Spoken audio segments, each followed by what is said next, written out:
I'd like to introduce our next amazing speaker for this afternoon. All right. Sonya Jackson left the corporate world to establish herself in entertainment, drawing on years of experience as a spiritual practitioner and life. Sonya uses comedy and drama to write shows and to take her audiences on a transformative journey with laughter and tears.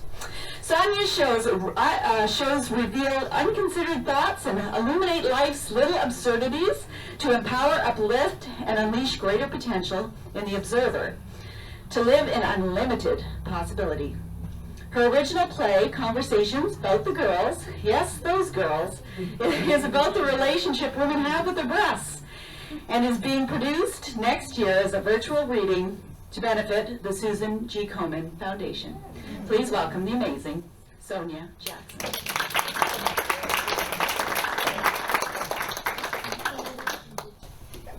So hello. Hi.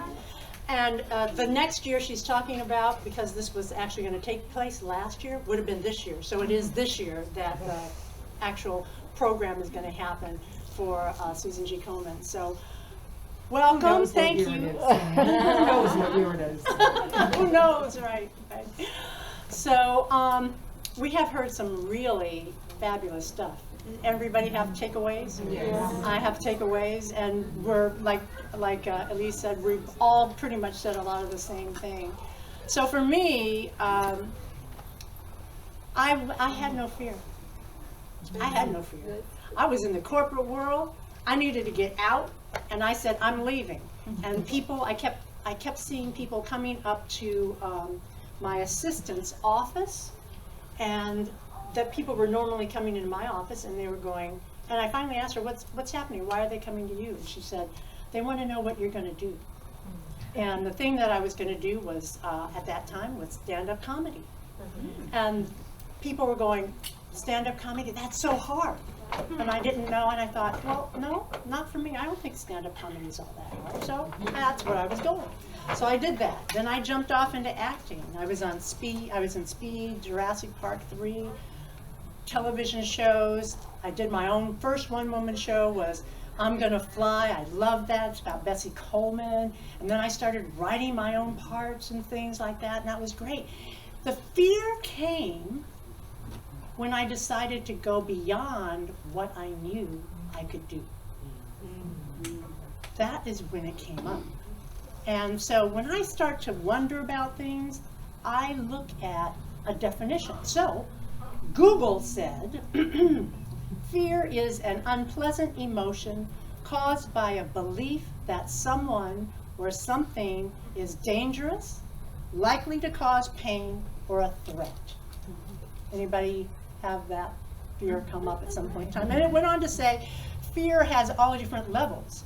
We have fright, terror, alarm, panic, agitation, trepidation, dread, stress, anxiety, anger, angst, uneasiness, apprehension, nervousness, timid, unrest, doubt, suspicion, the creeps, the heebie-jeebies, the jitters, and butterflies in our stomach, as well as all different other things. So I, at some point in time, started to experience that when I decided to go beyond what I thought I could do. And I'm still there a little bit. Conversations About the Girls, my play, I've been doing since 2005. I wrote it in honor of my mother.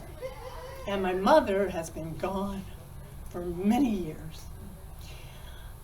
When I was 13, she succumbed to the problems that she was having with breast cancer after losing her battle of 6 years. And, you know, I was a teenager. I didn't appreciate as much about my mom then as I do now. And she actually helped write this show with me. So I honor her by doing the show, and I honor all women by doing this show. And I do it because, you know, there's a lot of conversations that happen around our breasts, our bodies, and I don't know about you, but people don't always have the highest conversations about it. I can remember when I was 12 or 13 and getting them. The guys used to have this thing. They'd say, tighten all your muscles and then jump. And then we'd jump and then our breasts would go up and down and they'd go, ha ha ha, you didn't tighten all your muscles. You know. And the problem was I didn't have an answer for that at 12 or 13. I didn't know enough to say, they're glands, idiot. You know, they're not muscles, you know, or anything. But if we had been having conversations on a more open or a more consistent basis, or even if our moms had been able to, because they had the same upbringing, you know, if they'd been able to have these conversations, we would have been able to go further. But I didn't. So I started doing the play. I would do it all over town. I would do it to help women. We raised money for a variety of different kinds of situations. And then last year was the 15th anniversary of the play. Actually, I take that back. 2020 was the 15th anniversary of the play. And I didn't get to celebrate that milestone by doing the play somewhere else. And it kind of was disappointing. And a friend said, well, why don't you do it virtually? Why don't you get a star-studded cast? And I went, yeah! You know, somebody, and a divine idea comes to you, maybe not through you, but when you connect with it, because years ago when I wanted to do the play, I wanted to tour it. I wanted every woman to know how powerful they were. I wanted every man to go, yeah, these women are powerful. Let's look at them differently. Let's teach our children differently. So what I did was I said, okay, I wanted to do this 15 years ago. I'm going to do it now. So I started putting on this play. I got a garage. And so I realized, though, as time went on, I didn't have enough of the skills that I needed. I could do it on the scale that I've been doing it, in the city where I have, or go to other cities, because I've done it in Hawaii, I've done it in Phoenix and Atlanta and other places. But in order for me to do it on the bigger scale, to reach the masses of women, I needed to have a bigger person produce it. But it had to be me. So it had to be the me over here, not the me from who did it before. I had to be the me over here. And my friend says to me, Tina, and her quote, she said, passion projects have a mind of their own. And I bet you all have a passion project in your mind. Is there anybody here that has a passion project that they want to put out into the world, that you want other women to know about, or other people, or other children? There's something that's tugging at you. If we're lucky, a project chooses us. And it chooses us because it trusts that we will have a ride it or die attitude to get it done. And that's what I'm here about now, is my ride it or die attitude to get this project done. To be the person I need to be over here in order to get it. So where that is for me is to be able to do it with grace and ease. Because for me, I was fearless. But now it's like, okay, I can do that, yes. So how do I need to be? Who do I need to become to be able to do that? And to look at fear, because I'm sorry, I've been looking at fear for a few months now, and it don't seem to be going nowhere. So can I just take it with me? If it's gonna walk with me, can I lead it instead of making me try and push me back? Can I decide how I'm going to work with this fear? So I had to come up with what would work for me. And I went back to the beginning, my ABCs. So A for me was to acknowledge it. Just acknowledge. You know, especially at the pandemic, we're at home a lot more, right? So we're at our desk and we're working away, and then something happens, we're looking at something and we go, oh, we get up and we go over here to the kitchen and we're going, why am I in the kitchen in the refrigerator? I just ate. I don't need to be in here. Why am I here? Okay, well, oh, I don't want to go back and do that thing. I don't know how. Something blocked me or something came up that I couldn't figure out. So acknowledge it. I am in fear. I am in confusion. I don't know what's happening about this. The thing is, we no longer have to be like we were in school where the teacher said, don't look on somebody else's paper. We got the internet. We've got our friends. We can ask somebody else. So A was about acknowledging where I am and asking for help if I needed help, or asking what is the question I need, or just looking at fear and going, what are you about? You're not controlling me, but tell me what you're about. And letting something within me answer that question. B was then about being honest with myself, letting myself be still and listen for the answer. We've heard a lot about faith today, and faith is something that carries us if we let it. God always guides me, and if I listen, I get some really good answers. And sometimes I have to listen for more than 5 minutes. Sometimes we're trying to move too fast through it, just be still. And to be able to go beyond who I am now, be willing to put everything that I am now at risk because of what I said I wanted to be. And then C brings us to C. C was about comfort, comfortability. Is there something that you asked for or that you're trying to do that you've never done before? Is there anybody else? Am I the only one? No. Okay, so there's something you've never done before that you're trying to get done. Mm-hmm.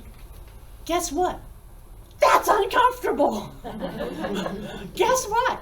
You asked for $1 million. Who signed up for the program? We asked for $1 million, and those of us who didn't sign up for the program, we still want the $1 million, right? But maybe right now, we don't have it. We don't know how to get it. And if we say we want it and we are going for something, it's going to be a little bit uncomfortable until we get used to it. So we asked for this. So be uncomfortable with being uncomfortable. Be comfortable with being uncomfortable.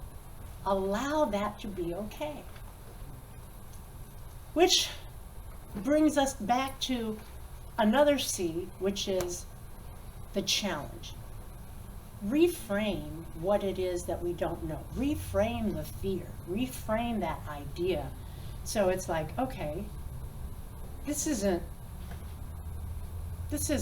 fearful. This isn't horrible. This is just a challenge. This is just change. This is just, okay, I'm changing my jacket. I don't want to wear the black jacket. I want to wear the white jacket. I want to wear the pink jacket. So it's the fear of maybe, oh, will I look good in pink? You maybe go to the mirror and go, oh, look, I look damn good in pink. You tell yourself what you need to hear at the moment. What do I need to hear to be able to move through whatever it is in front of me? So that you can build the confidence. That's where we're going to build our confidence from. So from there, that takes us to the next thing, which is just a decision. Decide. Whatever it is, decide. Oh, I'm in the kitchen. I'm back at the refrigerator. This is the 3rd time today. Okay, I'm going back to my desk. I am not going to move until I figure out what I can do with this. Maybe I need to sit in meditation for an hour. Maybe I need to do this. But whatever it is, we find a way to get ourselves to do it. And then we maybe what it is that we're not going to get it right then. Sometimes you can't force an answer. Sometimes it takes a moment. So meditate on it. I often, and the first thing in the morning when I get up is I don't move. I wake up, I lay there, And I go, okay, God, what answers do you have for me? Because the night before, I'll ask, I need an answer to this. And then inevitably, I have some kind of an answer. God has written more emails and letters for me than anybody who's ever helped me. So we can get our answers, but we need to listen for them, to turn within and hear that. So we want to decide. We want to make a decision to do that. Because when we make a decision, we're opening ourselves to evolve. We're opening ourselves to, which brings us to the E, we're opening ourselves to talk to our ego, which is there to protect us. Frankly, I don't really want to get rid of a lot of my fear, because fear helps us understand what we need to know. Fear is there to protect us. It is there for our safety. Because if I'm walking down the street and I don't have a fear about the car screeches that are coming up behind me, then I may not get out of the way. So there's a thing that fear does for me that helps me. So I'm not going to get rid of it, but I don't want to be ruled by it. I don't want it to try and tell me what to do, what I can do and what I can't do. So I want to evolve my ego so that I can move forward. I want to have that ability to go to the next level. And when I'm done with that, then I get to fear, and I can go right on past it because it doesn't rule anything in my life. And I can then grow with my grace and walk through whatever I need to walk through with ease and grace. So I just want to take a moment now. So if you're able, just stand up. Because part of the evolution of us, part of us of being able to go beyond where we are, is being able to acknowledge that higher self within us. So just right where you are, just take a moment and just close your eyes. Take a deep breath in and let it out. Because there is a goddess within you who knows everything. She is your higher self. She is that person who is the person beyond. She is that person who knows how to get that project that you have, that business that you want, that $1 million. She knows all of that. And she's right there within you. She is your higher self. So sense and feel her step out of you and see her standing before you. She's facing you. She's loving you. Look into her, your eyes. See that she is just seeing who you are. And she knows who you are. She loves you. She knows who you are becoming. And she has a secret for you that will assist you right here and right now. She has something she wants to tell you. So she is putting her hands lovingly on your shoulders. Feel them there. She's leaning towards your ear, and she's whispering something to you.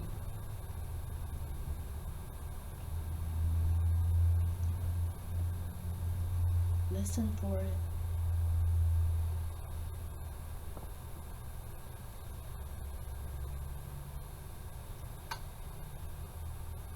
And if you didn't hear it just now,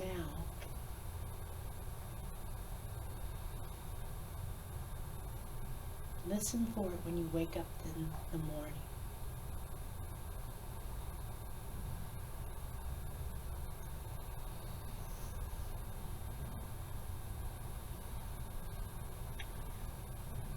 So she's taking a step and just walking around you.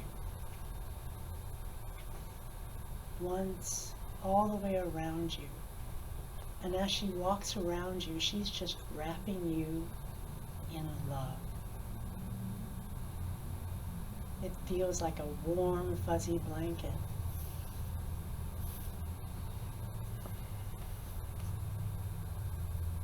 And then she stops behind you.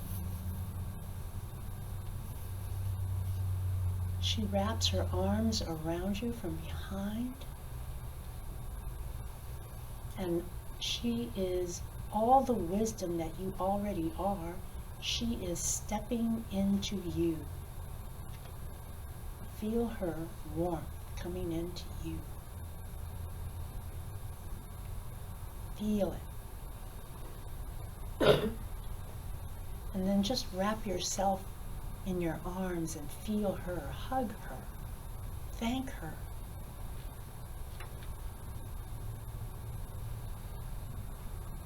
And know she's guiding you. She's there for you to answer questions, to make suggestions, to know the truth about you.